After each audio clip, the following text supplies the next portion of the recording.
बिस्मिल्लाहिर्रहमानिर्रहीम। अस्सलाम वालेकुम दोस्तों, मैं हूं बाबर अली। पिछली वीडियो में हम एक्सरसाइज 1.1 का क्वेश्चन नंबर 1 सॉल्व करके आए हैं।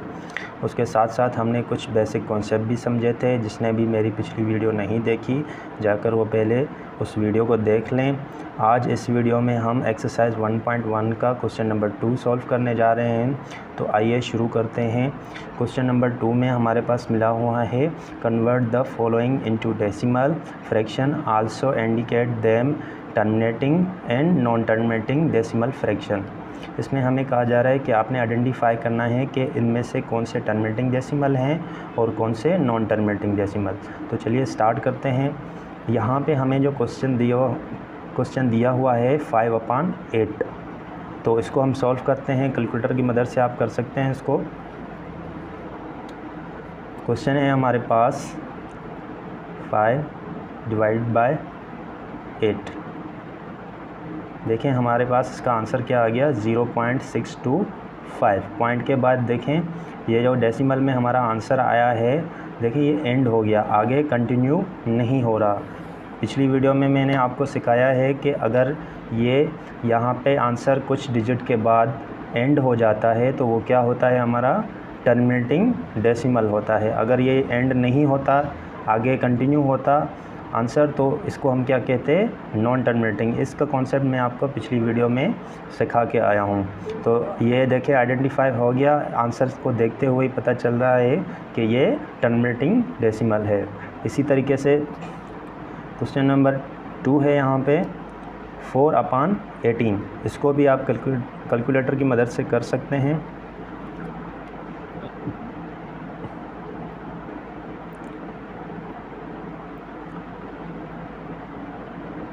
Four divided by 18।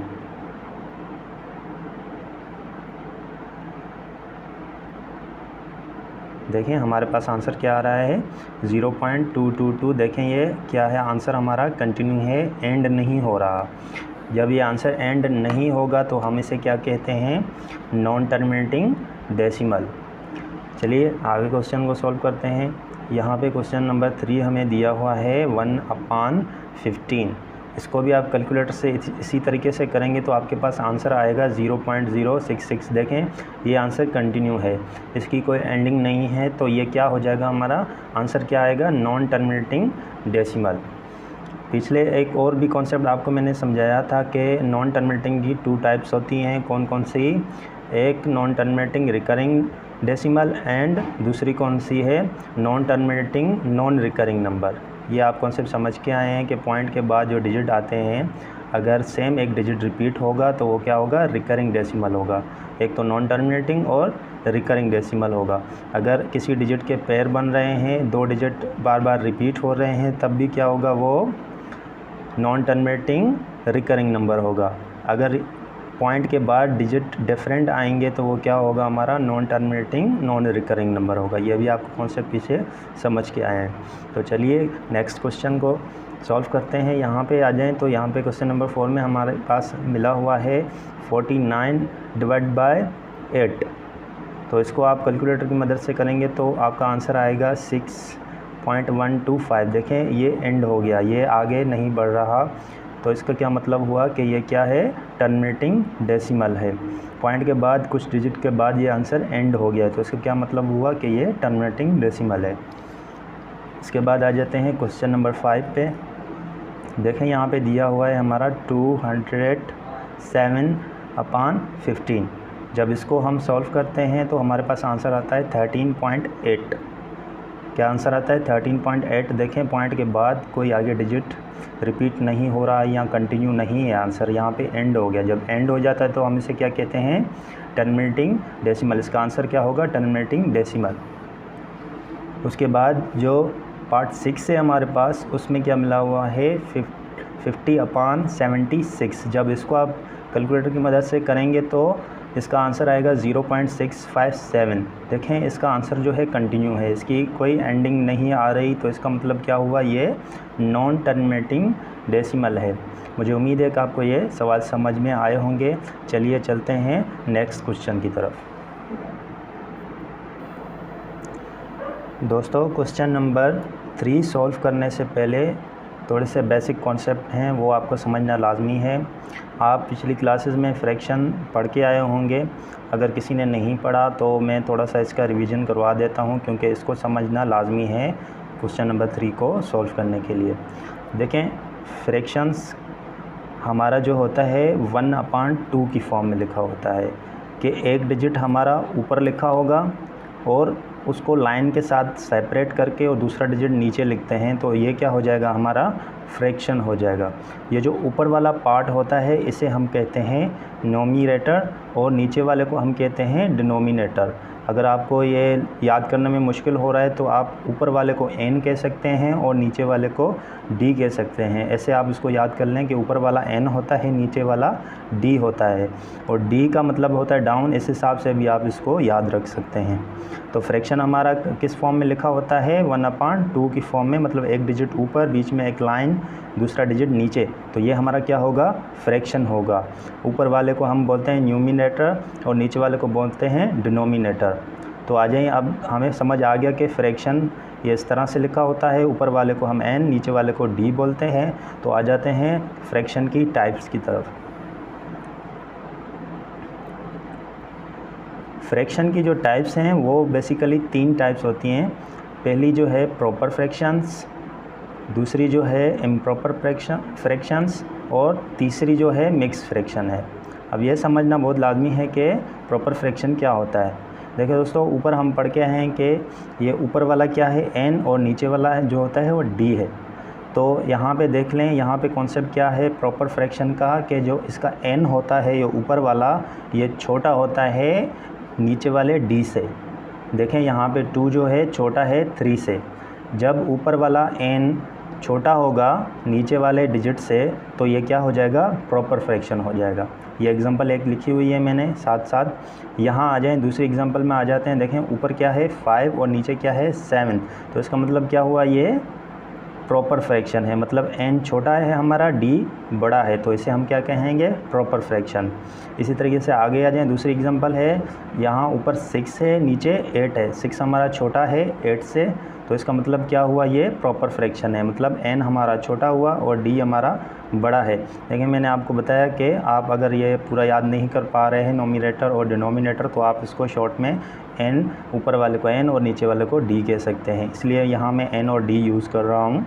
देखें, और दूसरी एग्जांपल में आ जाते हैं। यहाँ है 15 और नीचे है 20। देखें, 15 छोटा है और 20 बड़ा है, तो इसका मतलब क्या हुआ कि ये भी हमारे पास प्रॉपर फ्रैक्शन है, क्योंकि n हमारे पास छोटा है और d जो है हमारे पास बड़ा है।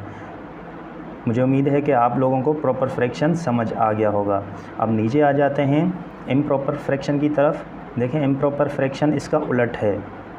कैसे कि ये जो ऊपर वाला n है इसका बड़ा होगा और d जो है छोटा होगा। इसी को आप उल्टा करके लिख लें कि d 3 ऊपर चला गया और 2 नीचे आ गया, मतलब 3 बड़ा है और 2 छोटा है, तो ये क्या हो जाएगा, हमारे पास इम्प्रॉपर फ्रैक्शन होगा। ऊपर रहेगा n, नीचे रहेगा d, ये चेंज नहीं होगा, लेकिन डिजिट अगर ऊपर n हमारे पास बड़ा होगा और d छोटा होगा तो हम इसको क्या कहेंगे, इम्प्रॉपर फ्रैक्शन कहेंगे। दूसरी एग्जांपल की तरफ आ जाएं। जैसे देखें, ऊपर 10 है, नीचे 5 है, तो इसका क्या मतलब हुआ कि ये हमारा इम्प्रॉपर फ्रैक्शन है, क्योंकि n हमारा बड़ा है और d हमारा छोटा है।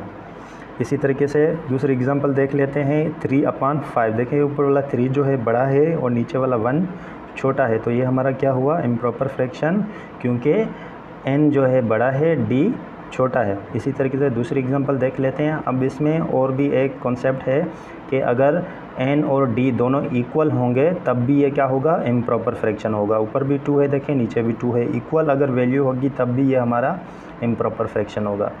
दूसरी एग्जांपल की तरफ आ जाते हैं। देखें, 5/5। देखें, दोनों तरफ वैल्यू सेम है। जब वैल्यू सेम होगी ऊपर नीचे तब भी ये हमारा क्या होगा, इम्प्रॉपर फ्रैक्शन होगा। मतलब n भी सेम रहेगा, d भी सेम होगा, तो ये हमारा इम्प्रॉपर फ्रैक्शन होगा।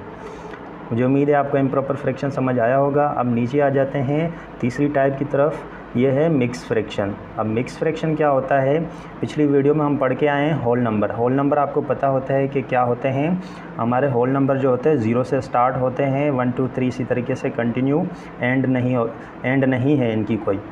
तो वहाँ से हम एक होल नंबर ले लेते हैं। फॉर एग्ज़ाम्पल मैंने यहाँ पे 1 लिया हुआ है, ये हमारा क्या है, होल नंबर है, और उसके साथ मैंने प्रॉपर फ्रैक्शन रखा हुआ है। पर ये प्रॉपर फ्रैक्शन एक होल नंबर और साथ में एक प्रॉपर फ्रैक्शन मिलकर क्या बनेगा, मिक्स फ्रैक्शन। अभी देखें इसको हम पढ़ेंगे किस तरह से, इसको पढ़ेंगे 1 होल 2/3। कैसे पढ़ते हैं हम, 1 होल 2/3, क्योंकि ये जो 1 है इसका वास्ता किससे है, होल नंबर से है। तो दूसरे एग्जांपल की तरफ आ जाते हैं। देखें मैंने होल नंबर में से फॉर एग्जांपल 2 लिया हुआ है। अब 2 के साथ मैंने क्या कर दिया, एक प्रॉपर फ्रैक्शन रख दिया। ये देखें 5/7 प्रॉपर फ्रैक्शन मैंने आपको समझाया क्या होता है। n अगर छोटा हो, d बड़ा हो तो वो प्रॉपर फ्रैक्शन होता है। ये होल नंबर के साथ एक प्रॉपर फ्रैक्शन आ गया, ये दोनों मिलकर क्या बनता है, मिक्स फ्रैक्शन बनता है। आगे आ जाते हैं। देखें मैंने एक 3 होल नंबर में से 3 लिया हुआ है और उसके साथ मैंने प्रॉपर फ्रैक्शन रख दिया, मतलब होल नंबर मिलके एक प्रॉपर फ्रैक्शन मिलके क्या बनेगा, मिक्स फ्रैक्शन बनेगा। ठीक है, उम्मीद है आपको ये समझ आया होगा। चलिए अब चलते हैं क्वेश्चन की तरफ। देखें यहाँ पर हमारे पास क्वेश्चन नंबर 3 क्या है, represent the following rational number on a number line. मतलब कि ये जो हमें नंबर दिए हुए हैं इनको हमने नंबर लाइन पे रिप्रेजेंट करना है, मतलब नंबर लाइन पे हमें इनको शो करना है। देखें नंबर लाइन पे फ्रैक्शन को किस तरह लिखते हैं, इसके लिए मैंने आपको पीछे समझा के आया हूँ फ्रैक्शन क्या होता है, उसकी टाइप समझा के आया हूँ, क्योंकि उनको समझने के बाद ही हम ये क्वेश्चन सॉल्व कर सकते हैं। यहाँ पे देखें हमारे पास जो क्वेश्चन दिया हुआ है 8/10। अब आप लोगों से सवाल है कि 8/10 जो है ये कौन सी टाइप है फ्रैक्शन की। मैं पीछे समझा के आया हूँ आपको कि अगर यहाँ पे n छोटा होगा और d बड़ा होगा तो वो क्या होगा, प्रॉपर फ्रैक्शन होगा। सबसे पहले इसको पहचानना बहुत लाजमी है, उसके बाद ही हम इसको नंबर लाइन पे लिख सकते हैं। देखें अगर प्रॉपर फ्रैक्शन होगा तो ये हमेशा जो ये नंबर आएगा 0 और 1 के बीच में आएगा। देखें अगर ये प्रॉपर फ्रैक्शन पॉजिटिव होगा तो पॉजिटिव साइड पे इसको हम रखेंगे, अगर नेगेटिव होगा तो नेगेटिव साइड पे रखेंगे। लेकिन कहाँ रखना है, 0 और 1 के बीच में। पॉजिटिव नंबर होगा हमारे पास तो 0 ये पॉजिटिव साइड की तरफ रखेंगे, 0 और 1 के बीच में, मतलब पॉजिटिव 1 के बीच में रखेंगे। अगर हमारे पास यहाँ पे अगर नेगेटिव आएगा तो हम क्या करेंगे, 0 और -1 के बीच में इसको रखेंगे। अब किस तरह से रखेंगे, देखें हमें यह पता चल गया कि ये पॉजिटिव फ्रैक्शन अगर होता है तो हम क्या करते हैं, इसके जो पार्टीशन है वो 0 और 1 के बीच में बनाते हैं। ठीक है, ये तो हमें समझ में आ गया। अब आगे आ जाते हैं, पार्टीशन हमें यहाँ पे कितने बनाने हैं, मतलब कितनी यहाँ पे इनके टुकड़े करने हैं। अब यहाँ पे देखें, यहाँ पे नीचे डिनोमिनेटर कितना है, 10। तो हम क्या करेंगे, ये तो पता चल गया कि हमें कहाँ पार्टीशन बनाने हैं, लेकिन अब कितने पार्टीशन बनाने हैं वो डिनोमिनेटर को देखते हुए करना है। देखें अगर यहाँ पे 10 है तो इसका मतलब क्या है, हमने यहाँ पे 10 पार्ट बनाने हैं। कितने बनाने हैं, 10 पार्ट बनाने हैं। इनको 10 हिस्सों में डिवाइड करना है। कितने हिस्सों में, 10 हिस्सों में। देखें मैंने किया हुआ है, यहाँ पे कितना है, 1 2 3 4 5 6 7 8 9 10। देखें कितनों में मैंने कितनी लाइनें लगाई हुई हैं, 1 2 3 4 5 6 7 8 9 10। देखें 10 हो गया। अब देखें हमें इसको रखना कहाँ है, वो कैसे पता चलेगा, ये तो हमें पता चल गया प्रॉपर फ्रैक्शन होगा तो 0 और 1 के बीच में हमने पार्ट बनाने हैं, और इसमें हमने कितने पार्ट बनाने हैं वो डिनोमिनेटर को देख के हमें पता चल गया कि इसमें 10 पार्ट बनाने हैं। अब इसको रखना कहाँ है, वो हम नोमिनेटर को देखते हुए रख सकते हैं। इसको देखें यहाँ पे 8 है तो हम क्या करेंगे, इसको 8 टाइम जंप करवाएंगे। देखें यहाँ पे है पॉइंट हमारा, तो वो कहाँ जाएगा, 8 टाइम आगे लिखना है इसको। 1 2 3 4 5 6 7 और ये 8। इसका मतलब है कि ये नंबर हमारा कहाँ पे आएगा, यहाँ पे आएगा। मुझे उम्मीद है आपको ये समझ आया होगा। ठीक है, तो चलते हैं नेक्स्ट क्वेश्चन की तरफ। अब यहाँ पे जो हमें पार्ट 2 दिया हुआ है वो -8/10। देखें अब यहाँ पे समझिएगा -8/10। सबसे पहले हमने क्या देखना है कि ये फ्रैक्शन की कौन सी टाइप में आता है। यहाँ पे देखें n जो है हमारा छोटा है और d जो है बड़ा है, तो इसका मतलब क्या हुआ कि ये हमारा प्रॉपर फ्रैक्शन है। जब प्रॉपर फ्रैक्शन होता है तो मैंने आपको बताया है कि 1 और 0 के बीच में इसको प्लांट करेंगे, और साइन को हम देखते हुए हमें पता चलेगा कि इसको पॉजिटिव साइड पे प्लांट करना है या नेगेटिव साइड पे प्लांट करना है। यहाँ पे देखें पिछली जो पार्ट था हमारा वो पॉजिटिव था, लेकिन ये जो पार्ट है हमारा नेगेटिव है। इसका मतलब क्या है कि हमने इसको नेगेटिव साइड पे प्लांट करना है। अब कहाँ प्लांट करना है, तो ये पॉजिटिव फ्रैक्शन है। पॉजिटिव फ्रैक्शन होगा तो हम 0 और 1 के बीच में करेंगे।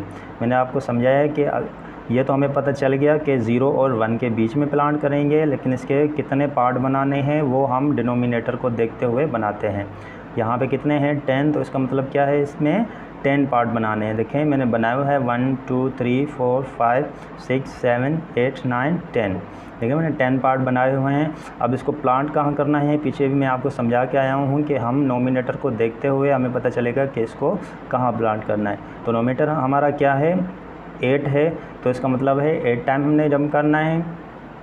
1 2 3 4 5 6 7 एंड 8। देखें ये नंबर जो है हमारा नंबर लाइन पे कहाँ आएगा, यहाँ पे आएगा नेगेटिव साइड पे, क्योंकि इसके साथ जो साइन है वो नेगेटिव है। चलिए चलते हैं नेक्स्ट पार्ट पे। अब पार्ट 3 जो इसका हमें मिला हुआ है वो क्या है 1/1/4। यह पीछे हम समझ के आए हैं कि जब इसके साथ होल नंबर और साथ में प्रॉपर फ्रैक्शन होगा तो हम इसे क्या कहते हैं मिक्स फ्रैक्शन। सबसे पहले इसको आइडेंटिफाई करना है कि ये कौन सी फ्रैक्शन की कौन सी टाइप है। तो मैंने आपको सिखाया पीछे एक होल नंबर और 1/4 मतलब कि प्रॉपर फ्रैक्शन होगा तो वो क्या हो जाएगा मिक्स फ्रैक्शन हो जाएगा। अब इसको कैसे हम करेंगे, देखें अगर ये पॉजिटिव होगा तो इसका मतलब क्या है कि ये पॉजिटिव साइड पे प्लांट होगा। अब पहले तो हमारे पास प्रॉपर फ्रैक्शन आ रहा था, हमें पता था कि 0 और 1 के बीच में पार्ट बनाने हैं, लेकिन यहाँ हम किस तरह से करेंगे। यहाँ पे हम जो है ये जो होल नंबर है इसको देखते हुए हमने देखना है कि इसको कहाँ प्लांट करना है। देखें ये 1 है तो इसका मतलब है कि ये इसको हम 1 के बाद हम इसको प्लांट करेंगे, मतलब 1 के बाद इसके हमने पार्ट बनाने हैं। ठीक है, अब देखें यहाँ पे ये 1 है तो क्या है ये पॉजिटिव है, तो पॉजिटिव की तरफ आ जाते हैं। देखें 1 जो है पॉजिटिव 1 हमारा, इसके बाद हमने इसके पार्ट बनाने हैं। पार्ट कितने बनाने हैं वो मैंने आपको बताया था कि हम डिनोमिनेटर को देखते हुए पार्ट बनाते हैं। अब देखें यहाँ 4 है तो इसका मतलब है यहाँ कितने पार्ट बनाने हैं 4 पार्ट बनाने हैं। मैंने बनाया हुआ है 1 2 3 4। अब देखें हमने यहाँ पे देख लिया कि अब मिक्स फ्रैक्शन में क्या करेंगे कि होल नंबर से पता चलेगा कि हमने कहाँ पार्ट बनाने हैं, और डिनोमिनेटर की मदद से पता चलेगा कितने पार्ट बनाने हैं, और 1 की मदद से पता चलेगा, ये जो ऊपर नोमिनेटर है इसकी मदद से पता चलेगा कि इसको हमने कहाँ प्लांट करना है। यहाँ पे 1 है तो हम यहाँ से 1 टाइम मूव करेंगे, 1 से 1 टाइम मूव करेंगे। देखें 1 टाइम किया, ये हमारा नंबर कहाँ पे आएगा, यहाँ पे आएगा। मुझे उम्मीद है आपको ये समझ आया होगा। आ जाए नेक्स्ट पार्ट पे चलते हैं। अब पार्ट नंबर 4 हमारे पास देखें यहाँ पे नेगेटिव साइन, वही सेम ऊपर वाला ही क्वेश्चन है, लेकिन यहाँ पे क्या है इसके साथ नेगेटिव साइन है। 1/1/4 बिल्कुल सेम है, उसी तरीके से करेंगे, लेकिन सिर्फ इसमें क्या डिफरेंस है कि इसके साथ नेगेटिव है, इसका मतलब है इसको हम नेगेटिव साइड मतलब लेफ़्ट साइड पे प्लांट करेंगे। अब कहाँ पे हमने इसके पार्टीशन बनाने हैं, ये हम होल नंबर को देखते हुए बनाते हैं। यहाँ पे -1 है तो इसका मतलब है -1 के बाद हम इसके पार्टीशन बनाएंगे। अब कितने पार्टीशन बनाने हैं वो हम डिनोमिनेटर को देखते हुए बनाते हैं। डिनोमिनेटर हमारा 4 है तो कितने बनाएंगे 1 2 3 4। देखिए हमने 4 बनाया हुआ है, और हमने इस नंबर को कहाँ प्लांट करना है वो हम नोमिनेटर को देखते हुए करते हैं। नोमिनेटर हमारा यहाँ पे क्या है 1 है, तो इसका मतलब है कि 1 टाइम हमने यहाँ से मूव करना है। देखिए 1 टाइम मूव किया तो ये हमारा नंबर कहाँ पे आया, इस पॉइंट पे आया। चलिए चलते हैं नेक्स्ट पार्ट की तरफ। अब नेक्स्ट पार्ट जो हमारा है पार्ट नंबर 5 हमारे पास है 2/3। अब इसको पहले पहचानें कि ये कौन सी फॉर्म है फ्रैक्शन की। अब ये कौन सी फॉर्म है प्रॉपर फॉर्म, क्योंकि हमारा n जो है छोटा है और d बड़ा है, तो ये क्या होगा, प्रॉपर फ्रैक्शन होगा। जब प्रॉपर फ्रैक्शन होता है तो हम क्या करते हैं, 0 और 1 के बीच में पार्ट बनाते हैं। 0 और 1 के बीच में पार्ट बनाएंगे, लेकिन कौन से 1 के बीच में, नेगेटिव या पॉजिटिव, तो उसकी साइन को देखते हुए करेंगे। यहाँ पे पॉजिटिव साइन है तो इसका मतलब क्या है, पॉजिटिव 1 के बीच में हम यहाँ पे पार्टीशन बनाएंगे, 0 और 1 के बीच में। कितने पार्टीशन बनाने हैं, यहाँ पे हमने 3 पार्ट बनाने हैं। इसको 3 पार्ट बनाने हैं, तो मैंने बनाया हुआ है यहाँ पे 1 2 3, देखें 3 पार्ट बनाए हुए हैं मैंने। अब उसके बाद आ जाता है कि हमने इसको कहाँ, इस नंबर को प्लांट करना है, कौन से पार्ट में, तो ये हम इसको नोमिनेटर को देखते हुए करते हैं। नोमिनेटर हमारा यहाँ क्या है, 2, तो इसका मतलब है हम यहाँ 0 से क्या करेंगे, 2 टाइम मूव करेंगे, 1 एंड 2। देखें ये हमारा नंबर कहाँ पे आया, यहाँ पे आया। चलिए चलते हैं नेक्स्ट पार्ट की तरफ। अब इस क्वेश्चन का हमारा लास्ट पार्ट क्या 6 है, इसका क्या है, नेगेटिव साइन है इसके साथ 2/3। अब देखें नेगेटिव साइन है तो इसका मतलब क्या हुआ, ये लेफ़्ट साइड पे प्लांट होगा, मतलब नेगेटिव 1 के पास प्लांट होगा, और ये हमारे पास प्रॉपर फ्रैक्शन है तो इसका मतलब क्या है, 0 और 1 के बीच में हम इसको प्लांट करेंगे। कितने पार्ट बनाएंगे, ये हम यहाँ नीचे डिनोमिनेटर को देखते हुए करेंगे। पार्ट कितने बनाने हैं, 3, तो मैंने बनाया हुआ है 1 2 3 पार्ट मैंने बनाए हुए हैं। अब इसको कहाँ प्लांट करना है, ये हम देखते हैं नोमिनेटर को। नोमिनेटर में कितना है, 2, तो इसका मतलब क्या है, हम 2 टाइम मूव करेंगे 0 से 1 एंड 2। देखें ये हमारा नंबर यहाँ पे आ गया -2/3। मुझे उम्मीद है कि ये आपको क्वेश्चन समझ आया होगा। तो चलिए चलते हैं नेक्स्ट क्वेश्चन की तरफ। तो क्वेश्चन नंबर 4 में है हमारे पास, can you make a list of all rational numbers between 1 and 2। देखें यहाँ पे हमें कह रहे हैं कि 1 और 2 के बीच में आप रेशनल नंबर फाइंड करें। देखें वैसे 1 और 2 के बीच में तो बहुत सारे रेशनल नंबर हैं, लेकिन हम जो बुक के हिसाब से आंसर की में दिए हुए हैं उनको फाइंड करेंगे। सबसे पहले हमें यहाँ क्या दिया हुआ है, 1 एंड 2, ये मैंने लिख लिया यहाँ पे 1 एंड 2। सबसे पहले हम क्या करेंगे कि 1 को इक्वल कर देंगे a के और 2 को इक्वल कर देंगे b के, ये मैंने यहाँ पे लिख दिया है। और यहाँ पे मैंने एक छोटा सा फार्मूला लिखा हुआ है, देखें a + b / 2, ये हमारे पास फार्मूला है, इसके ज़रिए से हम इनको फाइंड करेंगे। तो a + b / 2, तो मैंने क्या किया कि a की जगह पे 1 लिख दिया और प्लस b की जगह पे 2 लिख दिया, क्योंकि हमने ऊपर 1 को जो है a के इक्वल किया था और b को जो है 2 के इक्वल किया था, इसलिए मैंने क्या किया, a की जगह पे 1 और b की जगह पे 2 को रख दिया, और ये डिवाइड वाला 2 वहीं पे आ गया। अब क्या हो रहा है, देखें यहाँ पे 1 और 2 क्या हो गया, प्लस हो गया, यहाँ पे कितने हो गए, 3, और ये 2 यहाँ पे आ गया। आंसर की में जो हमारा पहला जो आंसर दिया हुआ है वो ये हमने फाइंड कर लिया, जो पहला रेशनल नंबर है।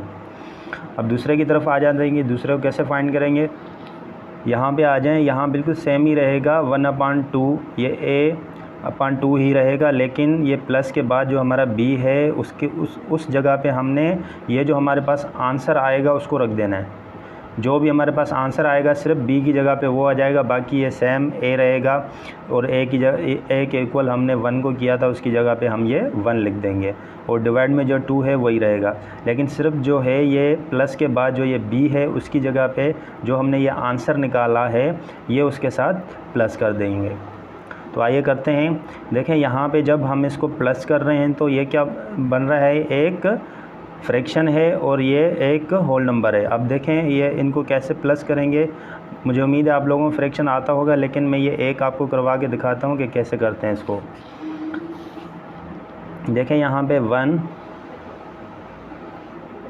+ 3/2, अब क्या करना है, इन दोनों को प्लस करना है। देखें अब ये फ्रैक्शन है तो इसको भी हमने फ्रैक्शन में कन्वर्ट करना होगा। देखें इसके नीचे कुछ नहीं है तो क्या होगा, 1 होगा। अब जब दो फ्रैक्शन का एडिशन होता है तो हम क्या करते हैं, सबसे पहले एलसीएम लेते हैं। जब हम इसका एलसीएम लेंगे तो 2 ही आएगा। जब हम इसका एलसीएम लेंगे तो हमारे पास एलसीएम इसका 2 ही आएगा। अब क्या कर देंगे, ये 2 को मल्टीप्लाई कर देंगे 1 से, ये ऊपर वाले 1 से, तो क्रॉस मल्टीप्लिकेशन। 2 को मल्टीप्लाई कर दिया हमने 1 से, और यह एडिशन का साइन आगे नीचे, और 1 को हम मल्टीप्लाई कर देंगे 3 से। देखिए मैंने यहाँ क्या किया, पहले मैंने एलसीएम लिया, एलसीएम हमारा 2 आया, फिर मैंने क्या किया, ये 2 को मल्टीप्लाई कर दिया 1 से और 1 को मल्टीप्लाई कर दिया 3 से। अब देखें जब 1 2 से मल्टीप्लाई होगा तो हमारे पास क्या आएगा 2, और ये प्लस का साइन नीचे आ गया, और यहाँ पे देखें 1 3 से मल्टीप्लाई होगा तो क्या होगा हमारा 3, और ये नीचे वाला यहाँ 2 आ गया, और 2 और 3 को हम प्लस करेंगे तो कितने हो जाएंगे 5, और अपान वाला ये हमारे पास 2 आ गया। देखें हमारे पास ये पूरे इसका एडिशन का क्या आंसर आ गया हमारे पास 5/2। देखें यहाँ ऊपर वाला ये मैंने सिर्फ लिया था और इसका मैंने आंसर निकाला है 5/2, और ऊपर इसकी जगह पे हमारे पास यहाँ क्या आ गया 5/2, और ये नीचे वाला 2 यहाँ सेम रहेगा। अब देखें यहाँ 2 नीचे डिवाइड हो रहा है, अब डिवाइड को हम जब कन्वर्ट करते हैं किस में, मल्टीप्लिकेशन में। अब ये डिवाइड हो रहा है तो ऊपर जाके क्या हो जाएगा, इस 2 के साथ मल्टीप्लाई हो जाएगा। देखें ये 2 मैं ऊपर लेके आया, 2 के साथ मल्टीप्लाई करा दिया और ऊपर रख गया हमारा 5। जब 2 और 2 आपस में मल्टीप्लाई हो जाएंगे तो क्या हो जाएगा 4, और ये 5 वहीं सेम रहेगा। देखें ये हमने ये दूसरा रेशनल नंबर फाइंड कर लिया। चले आ जाएं थर्ड रेशनल नंबर फाइंड करते हैं। मैंने आपको ऊपर बताया कि यहाँ पे a रहेगा और उसको हम प्लस कर देंगे जो हमारा पहले वाला आंसर होगा। देखें यहाँ पे हमारा रेशनल नंबर क्या आया है 5/4। अब क्या कर देंगे हम, ये फार्मूले में 5/4 को ऐड कर देंगे। बिल्कुल सिंपल है, जैसा ऊपर हम करके आए हैं वैसे ही करना है। देखें यहाँ पे जब 1 + 5/4 होगा तो इसका आंसर आएगा। मैंने ये आपको जो सिखाया है बिल्कुल इन्हीं स्टेप को फॉलो करके आपने करना है। आपके पास आंसर आएगा 9/4। जब 9/4 आ जाएगा, देखें ये फार्मूले का 2 यहाँ पे डिवाइड हो रहा है, ऊपर जाके 4 के साथ यहाँ मल्टीप्लाई हो जाएगा। देखो 4 के साथ मैंने मल्टीप्लाई किया तो मेरे पास आंसर क्या आया 8, और ऊपर रहेगा 9। तो ये क्या हो जाएगा हमारा थर्ड जो रेशनल नंबर हमारा क्या आया 9/8। चलते हैं अब दूसरा फाइंड करते हैं।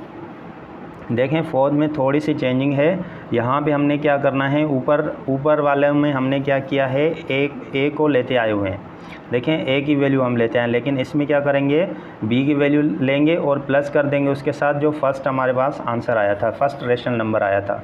देखें फर्स्ट रेशनल नंबर हमारे पास क्या आया 3/2। अब क्या कर देंगे हम सिर्फ बी की वैल्यू रखेंगे, उसके साथ ऐड करेंगे। पहले हमने क्या किया, पहलों के साथ हमने किया ए की वैल्यू जो थी 1 यहाँ पे रख के हमने जो आंसर आ रहे थे उनके साथ ऐड किया उनको। लेकिन अब क्या करेंगे, ये जो बी की वैल्यू है इसको हम ऐड करेंगे फर्स्ट रेशनल नंबर के साथ। देखें यहाँ पे मैंने क्या किया, बी की वैल्यू ली और उसको ऐड कर दिया फर्स्ट रेशनल नंबर के साथ। अब देखें ये डिवीज़न में है हमारा फार्मूले का 2, जब ये ऊपर जाएगा मल्टीप्लाई हो जाएगा इसके साथ तो कितने हो जाएंगे 4, और ऊपर ये 7 रहेगा।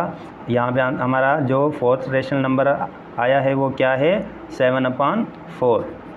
देखें हमने ये पूरे फाइंड कर लिए हैं जो हमें आंसर की में दिए हुए हैं 3/2, 5/4, 9/8, 7/4। ये हमने फाइंड कर लिए हैं। मुझे उम्मीद है आपको ये क्वेश्चन समझ में आया होगा। चलिए चलते हैं नेक्स्ट क्वेश्चन की तरफ। यहाँ क्वेश्चन नंबर 5 में हमें दिया हुआ है give reason why pi is irrational number. यहाँ हमसे पूछा जा रहा है कि बताएं कि पाई क्यों इरेशनल नंबर है। दोस्तों जब हम पाई की वैल्यू निकालते हैं तो हमारे पास आता है 3.141, इसी तरीके से कंटिन्यू होता है। तो इसका मतलब है ये वैल्यू जो है एक तो नॉन टर्मिनेटिंग है, दूसरा नॉन रिकरिंग है। नॉन टर्मिनेटिंग और नॉन रिकरिंग आप पीछे समझ के आए हैं कि नॉन रिकरिंग क्या होता है कि पॉइंट के बाद डिफरेंट नंबर आते हैं तो वो क्या होता है नॉन रिकरिंग, और पॉइंट के बाद अगर आंसर कंटिन्यू हो एंड नहीं हो तो वो नॉन टर्मिनेटिंग होता है। तो जब वो नॉन टर्मिनेटिंग और नॉन रिकरिंग डेसिमल होगा तो हम उसे इरेशनल नंबर कहते हैं। और क्या कहते हैं उसे इरेशनल नंबर कहते हैं। तो आप यही यहाँ पे रीज़न लिख देंगे कि किस लिए हम पाई को इरेशनल नंबर कहते हैं और क्यों पाई इरेशनल नंबर है। आप इसकी वैल्यू कैलकुलेटर की मदद से भी निकाल के देख सकते हैं। मैं आपको यहाँ पे निकाल के दिखाता हूँ। सबसे पहले यहाँ पे शिफ्ट प्रेस कर दें। शिफ्ट प्रेस करने के बाद यहाँ नीचे पाई की साइन दी हुई है, फिर आपने क्या करना है इक्वल। तो यहाँ देखें हमारे पास वैल्यू आ गई, ये पाई की वैल्यू। देखें पॉइंट के बाद ये नॉन टर्मिनेटिंग है और नॉन रिकरिंग है, इसलिए हम इसे इरेशनल कहते हैं। ये नीचे आपने ये स्टेटमेंट लिख देनी है। तो चलिए चलते हैं नेक्स्ट क्वेश्चन की तरफ। नेक्स्ट क्वेश्चन जो है हमारे पास क्वेश्चन नंबर 6 है कि टिक करेक्ट द स्टेटमेंट। आपने क्या करना है, जो करेक्ट स्टेटमेंट है नीचे उसको टिक कर देना है। अब सबसे पहले जो फर्स्ट स्टेटमेंट है हमारे पास 5/7 is an example of irrational number. यहाँ पे कह रहे हैं कि ये जो 5/7 है ये इर्रेशनल का एग्जाम्पल है। अब इसको कैलकुलेटर से आप इसकी वैल्यू निकालेंगे तो आपको पता चलेगा। देखें सबसे पहले यहाँ पे है 5 / 7। देखें यहाँ पे इसकी वैल्यू क्या आ रही है 0.712। यहाँ पे देखें डेसिमल के बाद जो वैल्यू है वो डिफरेंट नंबर हैं। जब एक तो नॉन टर्मिनेटिंग है, दूसरा डिफरेंट नंबर जब होते हैं तो वो क्या होती है, नॉन रिकरिंग भी होती है। नॉन टर्मिनेटिंग और नॉन रिकरिंग वैल्यू जो होती है उसे हम क्या कहते हैं, इर्रेशनल नंबर कहते हैं। देखें यहाँ पे तो ये जो हमारे स्टेटमेंट है ये ट्रू है, तो इसके ऊपर हमने करेक्ट टिक लगा देना है। उसके बाद जो सेकंड पार्ट है हमारा उसमें फिर हमारे यहाँ पे क्या दिया हुआ है, यहाँ पे दिया हुआ है हमारे पास पाई।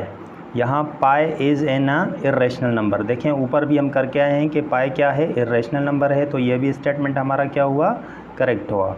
और उसके बाद थर्ड पार्ट जो है 0.31591 ये कंटिन्यू है वैल्यू, तो ये कह रहा है is an example of non terminating and non repeating decimal fraction. देखें यहाँ पे नॉन रिपीटिंग का जो वर्ड यूज़ किया गया है इसका मतलब होता है नॉन रिकरिंग। ये सेम ही है, non repeating non recurring. Non recurring का ही मतलब होता है कि आप एक नंबर रिपीट नहीं हो रहा, तो इसलिए यहाँ पे नॉन रिपीटिंग नॉन रिकरिंग दोनों सेम ही हैं। तो ये कह रहे हैं कि ये जो नंबर है हमारा एक तो नॉन टर्मिनेटिंग है और दूसरा नॉन रिपीटिंग या नॉन रिकरिंग डेसिमल है, तो ये भी स्टेटमेंट हमारी क्या हुई, करेक्ट है, तो आप इसके ऊपर टिक लगा देंगे। अब फोर्थ स्टेटमेंट की तरफ आ जाते हैं। यहाँ पे देखें 0.123 is an example of recurring decimal fraction. देखें यहाँ पे कहा गया है कि ये जो वैल्यू दी हुई है ये हमारा रिकरिंग डेसिमल है। देखें हम पीछे पढ़ के आए हैं रिकरिंग डेसिमल क्या होता है कि जो पॉइंट के बाद या तो सेम नंबर रिपीट हो रहा हो या पेयर बन रहे हो, लेकिन यहाँ पे क्या है, डिफरेंट नंबर आ रहे हैं डेसिमल के बाद। जब डिफरेंट नंबर आते हैं डेसिमल के बाद वो क्या होता है, हमारा नॉन रिकरिंग होता है। तो ये हमारी स्टेटमेंट ट्रू नहीं होगी, ये गलत है। उसके बाद आ जाते हैं हम पार्ट 5 की तरफ। यहाँ पे देखें यहाँ दिया हुआ है 1/3 2/3 आर लाइंग बिटवीन 0 and 1। ये भी ट्रू है क्योंकि 1/3 और 2/3 भी 0 और 1 के बीच में आते हैं। यहाँ जो 6th पार्ट है हमारे पास, यहाँ है 1/√3 is an example of rational number. देखें इसको सॉल्व करने के बाद ही पता चलेगा कि यह रेशनल है या इरेशनल है।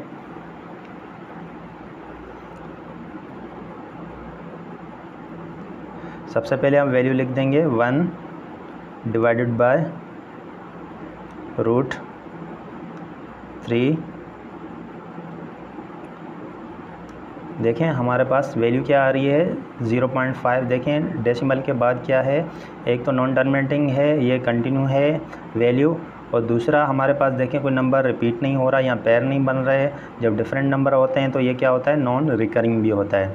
हम पीछे पढ़ के आए हैं non terminating non recurring number irrational number होते हैं, तो इसका मतलब क्या हुआ कि ये स्टेटमेंट ट्रू नहीं है, ये गलत है। दोस्तों मुझे उम्मीद है कि आपको ये क्वेश्चन समझ आया होगा। हमने एक्सरसाइज 1.1 को मुकम्मल कर लिया है। मुझे उम्मीद है आपको ये सारे क्वेश्चन सही से समझ आए होंगे। दोस्तों लास्ट में आपसे रिक्वेस्ट है कि अगर ये मेरी वीडियो आपको पसंद आई हो तो इसे लाइक और शेयर कर दें, साथ में मेरे चैनल को सब्सक्राइब कर दें ताकि जो मेरी नेक्स्ट वीडियो आने वाली होगी वो भी आपके पास आ जाएगी। तब तक के लिए अल्लाह हाफिज़।